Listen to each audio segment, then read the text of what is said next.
Hello everyone, welcome back to Krishna educationals. तो आज हम शुरू करने जा रहे हैं इलस्ट्रेशन 6 पर। ये शुरू करने से पहले मुझे ये चीज़ कंफर्म करनी थी कि जब भी आप कोई भी सब्जेक्ट शुरू कर रहे हैं, सिर्फ यही अकाउंट नहीं, तो मेक श्योर आप उसे पहले अच्छी तरीके से समझें और उससे प्रैक्टिस ज़रूर करें, क्योंकि प्रैक्टिस करने से ही आपको एग्ज़ाम में कॉन्फिडेंस आएगा। ठीक है। और दूसरी बात कि अगर आपको वीडियो पसंद आ रहे हैं तो प्लीज़ इसे लाइक, शेयर और सब्सक्राइब करना ना भूलें, बिकॉज़ ये बहुत ज़्यादा हेल्पफुल रहेगा मेरे लिए और इससे कॉन्फिडेंस भी मिलता है आगे इसी तरीके से वीडियो बनाने के लिए। ठीक है, तो शुरू करते हैं आज केस इलस्ट्रेशन पर।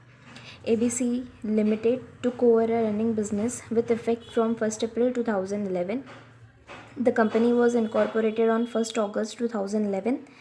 तो कंपनी इनकॉर्पोरेट कब हुई है? 1st August 2011. The following summarized profit and loss account has been prepared for the year ended 31st March 2012. तो प्रॉफिट एंड लॉस अकाउंट आपको दिया हुआ है। अब नीचे additional information. Total sales for the year which amounted to ₹19,20,000 arose evenly up to the date of 30 September 2011. Thereafter, they recorded an increase of 2/3 during the rest of the year. Second, rent के बारे में दिया गया है। Rent of office building was paid at the rate ₹2,000 per month up to September 2011, and thereafter it was increased by ₹400 per month. Third, traveling expenses include ₹4,800 towards sales promotion. Okay. उसके बाद है depreciation includes ₹600 for assets acquired in the post incorporation period. उसके बाद purchase consideration was discharge by the company on 30 September 2011 bye issuing equity shares of ₹10 each. क्या बोला है उन्होंने बनाने के लिए? Prepare statement showing calculation of profits and allocation of expenses between pre and post incorporation periods. तो हम पहले बना लेते हैं स्टेटमेंट। ठीक है, तो हमारी स्टेटमेंट तो बन चुकी है। तो अब हम शुरू करेंगे पहले सेल्स एंड टाइम रेशो के साथ में, और जो बाकी की वर्किंग नोट्स बनेंगी वो जैसे जैसे हम क्वेश्चन सॉल्व करेंगे वैसे वैसे बाकी की वर्किंग नोट्स हम बनाते चलेंगे। ठीक है, तो पहली वर्किंग नोट हम टाइम रेशो की बना लेते हैं।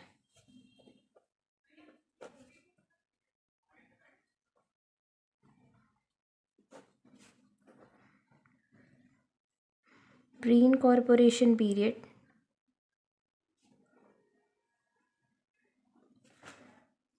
जो था 1 अप्रैल 2011 टू 1 अगस्त 2011। तो ये कितने मंथ्स हुए? तो ये हुए 4 मंथ्स। पोस्ट इनकॉर्पोरेशन पीरियड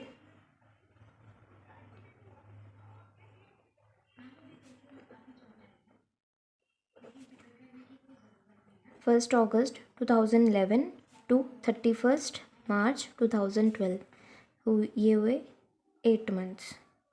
तो टाइम रेशो क्या आया? 4:8, दैट इज़ 1:2। ठीक है, ये हो गया टाइम रेशो। अब सेल्स रेशो। अब सेल्स रेशो के लिए यहाँ पर एडिशनल इन्फॉर्मेशन दी गई थी कि total sales for the year which amounted to ₹19,20,000। Total sales कितनी थी? 19,20,000 which arose evenly up to the date of 31 September 2011। ठीक है, उसके बाद there after they recorded an increase of 2/3 during the rest of the year. तो इसकी equation बना लेते हैं।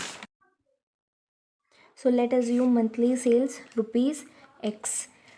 तो यहाँ पर क्या बोला था? Total sales for the year which amounted to ₹19,20,000 arose evenly up to the date of 31 September 2011।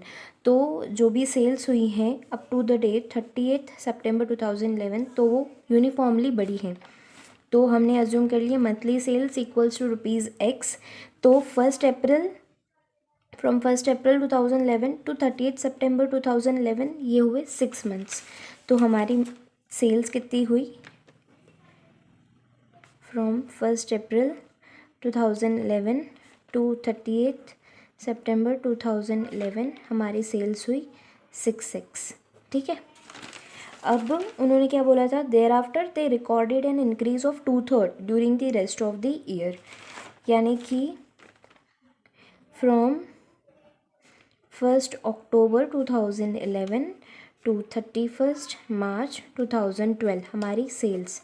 ठीक है, तो पहले हम एक महीने के देख लेते हैं कि कितनी हुई, then we will multiply with 6।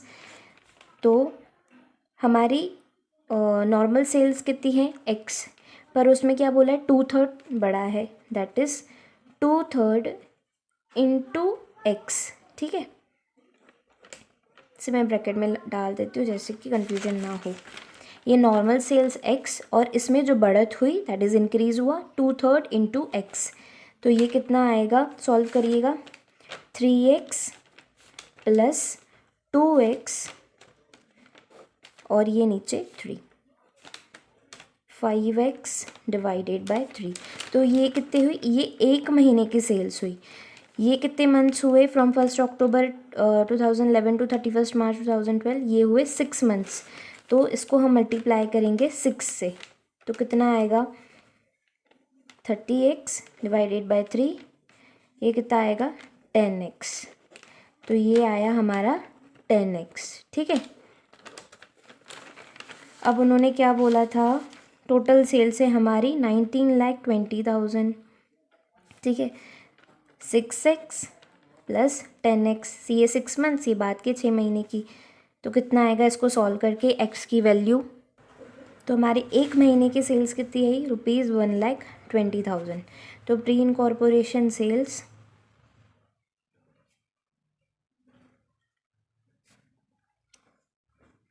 ये थे 4 मंथ, 1,20,000 इंटू 4 मंथ्स, ये कितना आएगा 4,80,000। हमारी पोस्ट इनकॉर्पोरेशन सेल्स कितनी आएगी, post incorporation sales, total sales कितनी थी 19,20,000 माइनस प्री इनकॉर्पोरेशन की कितनी निकली थी 4,80,000। तो पोस्ट इनकॉर्पोरेशन की कितनी हुई 19,20,000 माइनस 4,80,000, ये हुआ 14,40,000। तो हमारा सेल्स रेशियो कितना बन गया 4,80,000 इज टू 14,40,000। हमारा सेल्स रेशियो कितना आएगा 1:3। तो हमारा टाइम रेशियो और सेल्स रेशियो हो चुका है, और अब हम सॉल्व करते हैं प्रॉब्लम और देखते हैं कौन कौन सी आगे की वर्किंग नोट्स लगनी है। ठीक है, पहले लिख लीजिए ग्रॉस प्रॉफिट,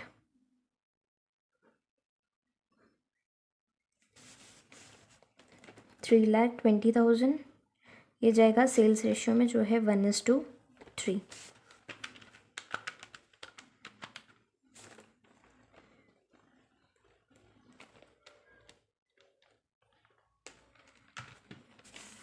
उसके बाद एक्सपेंसेस, तो लेस, पहला है सैलरीज़। सैलरीज़ के लिए उन्होंने कुछ एडिशनल इन्फॉर्मेशन नहीं दी है, तो उसको टाइम रेशियो में डायरेक्टली आप डिस्ट्रीब्यूट करते हैं। टाइम रेशियो कितना निकला था 1:2।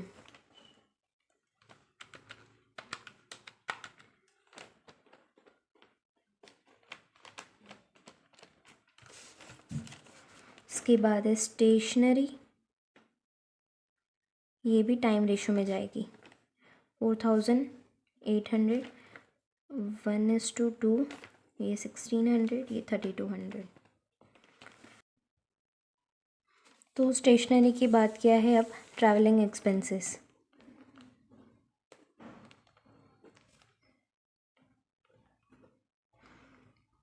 इसके लिए एडिशनल इन्फॉर्मेशन क्या दी गई है, travelling expenses include ₹4,800 towards sales promotion. तो इसके लिए वर्किंग नोट बना लेते हैं। तो ये रही हमारी वर्किंग नोट 3 ट्रैवलिंग एक्सपेंसेस। इसको बाइफरगेट कर लेते हैं। सेल्स प्रमोशन एक्सपेंसेस,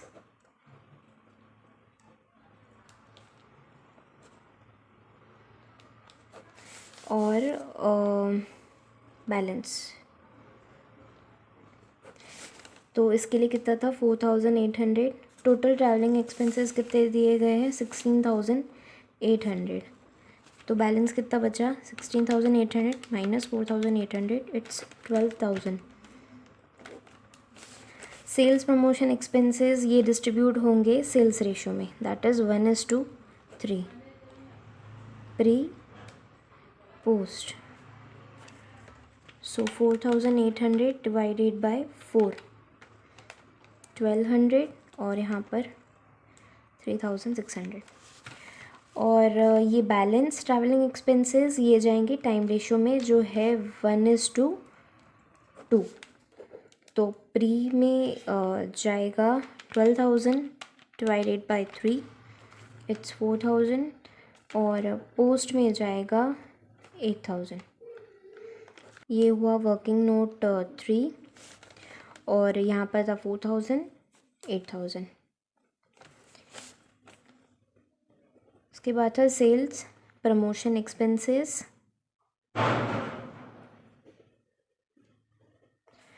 ये कितना था 4,800। वर्किंग नोट 3, ये कितना आया था 1,200 और 3,600। उसके बाद है एडवर्टीज़मेंट।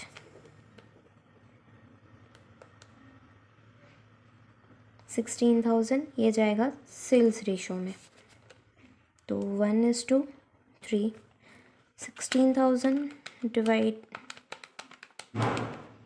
4, ये हुआ 4,000, 12,000। उसके बाद है मिसलेनियस ट्रेड एक्सपेंसेस।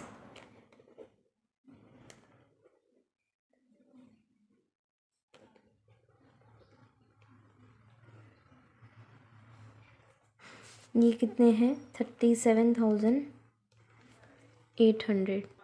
तो ये जाएगा टाइम रेशो में, ठीक है। टाइम रेशो है 1:2।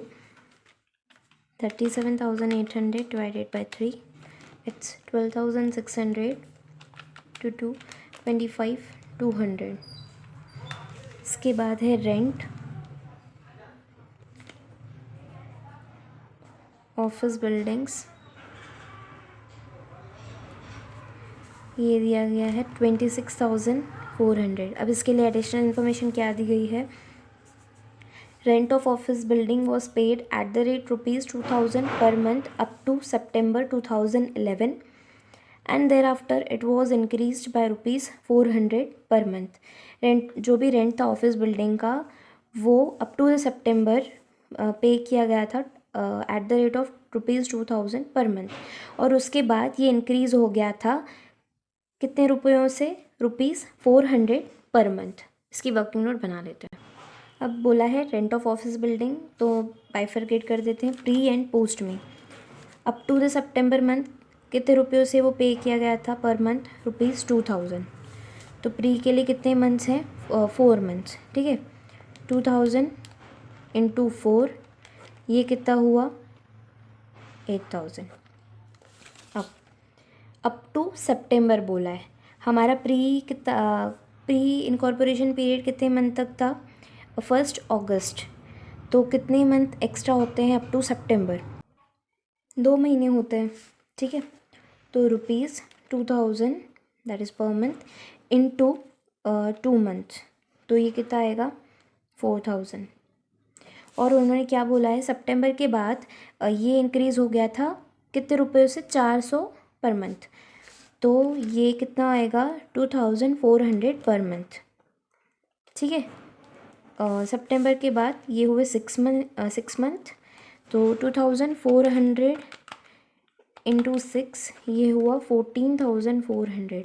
तो हमारा total rent for post incorporation period कितना आएगा 18,400, ठीक है।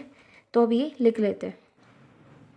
वर्किंग नोट 4, इसके लिए रेंट कितना था 8,000, और पोस्ट के लिए 18,400, ठीक है। रेंट हो गया। उसके बाद है इलेक्ट्रिसिटी चार्जेस। इलेक्ट्रिसिटी चार्जेस के लिए कोई एडिशनल इन्फॉर्मेशन नहीं दी गई है, सो डायरेक्टली इसको डालेंगे टाइम रेशो के अकॉर्डिंग। 4200 1:2, 1400, 1800।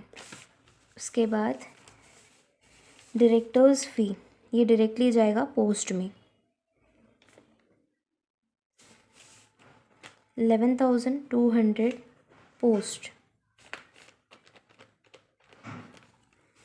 इसके बाद है बैड डेब्ट्स,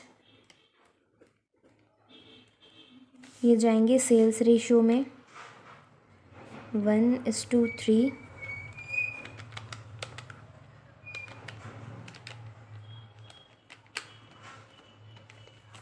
इसके बाद है कमीशन टू सेलिंग एजेंट्स, ये भी जाएगा सेल्स रेशियो में।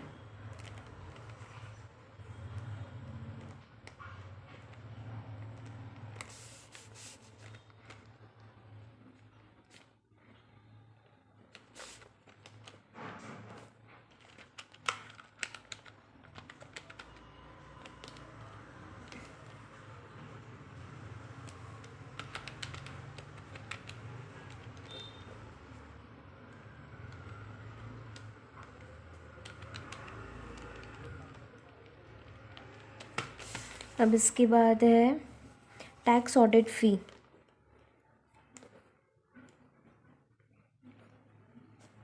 अब टैक्स ऑडिट फ़ी है तो ये जाएगा सेल्स रेशियो में 6,000 1:3।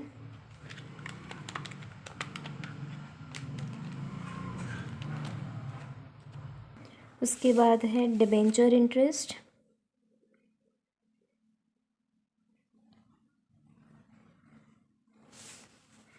जो रिलेटेड है कंपनी से, तो डायरेक्टली जाएगा पोस्ट में 3,000।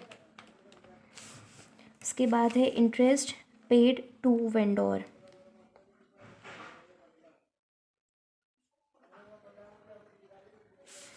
ये है 4,200। इसके लिए एडिशनल इन्फॉर्मेशन क्या दी गई है पीछे। Purchase consideration was discharged by the company on 30th September 2011 by issuing equity shares of ₹10 each। तो अब इंटरेस्ट पेड टू वेंडर के लिए अलग से वर्किंग नोट बनाएंगे हम। So interest paid to vendor, इसको बाइफरगेट कर लेंगे pre and post incorporation period में। अब उन्होंने क्या बोला है कि जो परचेज कंसिडरेशन था वो डिस्चार्ज कब हुआ है 30th September 2011। सो प्री के कितने मंथ होंगे, 4 महीने, that is 1 April to 1 August। And post के कितने होंगे 1 August to 30th September। तो इन टोटल कितने मंथ हुए 6 मंथ्स या। तो pre 4,200 into 4 divided by 6 equals to 2,800 and post 4,200 into 2 divided by 6 month, ये कितना आएगा 1,400। इसको लिख लेते हैं 2,800 and 1,400। उसके बाद है selling expenses,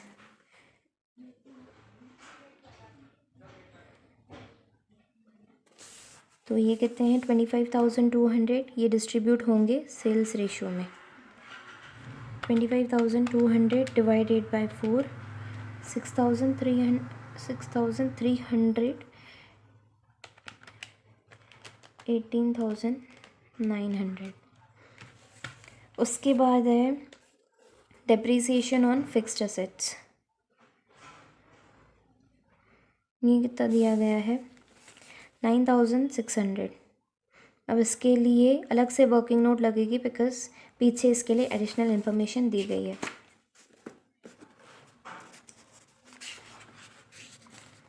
Depreciation include ₹600 for assets acquired in the post incorporation period। तो depreciation that is 9,600 इसमें include है ₹600 जो कि असेट्स एक्वायर किए गए हैं पोस्ट इनकॉर्पोरेशन पीरियड में। चलिए वर्किंग नोट बना लेते हैं इसकी। अब उन्होंने क्या बोला है कि डिप्रिसिएशन 9600 इसमें इंक्लूडेड है ₹600 किसके लिए, जो असेट्स एक्वायर किए गए हैं पोस्ट इनकॉर्पोरेशन पीरियड में। तो 600 तो डायरेक्टली आपका पोस्ट में चला जाएगा। अब बैलेंस जो बचेगा वो है 9000, ठीक है। ये डिस्ट्रीब्यूट होगा प्री एंड पोस्ट में, ठीक है। सो 9000 डिवाइडेड बाय 3 ये डिस्ट्रीब्यूट होगा आपका टाइम रेशियो के अकॉर्डिंग, ठीक है। 3000 और ये आएगा 6000। तो आपका टोटल कितना बन जाता है 6600 पोस्ट के लिए और 3000 प्री के लिए। इसको लिख लेते हैं 3000 एंड 6600। तो हमारा प्रॉब्लम हो चुका है। अब इसकी टोटल निकाल लेते हैं एंड निकाल लेते हैं कैपिटल रिजर्व एंड जो भी बैलेंस आपका प्रॉफिट रहेगा वो प्रॉफिट एंड लॉस अकाउंट के लिए जाएगा। तो यहाँ पर मैंने कमीशन टू सेलिंग एजेंट्स का जो रेशियो है, सेल्स रेशियो, मैंने गलत लिख लिया है। दैट इज़ ये आना चाहिए 1:3, मैंने 1:4 लिख लिया था जिसकी वजह से मेरी टोटल गलत आ रही थी, ठीक है। 16000 डिवाइडेड बाई 4 ये आना चाहिए था 4000 और ये आना चाहिए था 12000। अब आपका आंसर करेक्ट आएगा। तो ये आ गया हमारा capital reserve and net profit. तो यहाँ पर हमारा प्रॉब्लम होता है ख़त्म। अगर ये वीडियो पसंद आए तो please do like, share and subscribe and also अगर इसमें कोई भी डाउट है तो आप कमेंट सेक्शन में पूछ लीजिएगा। और मिलती हूँ तब तक आपको नेक्स्ट वीडियो में। Bye bye.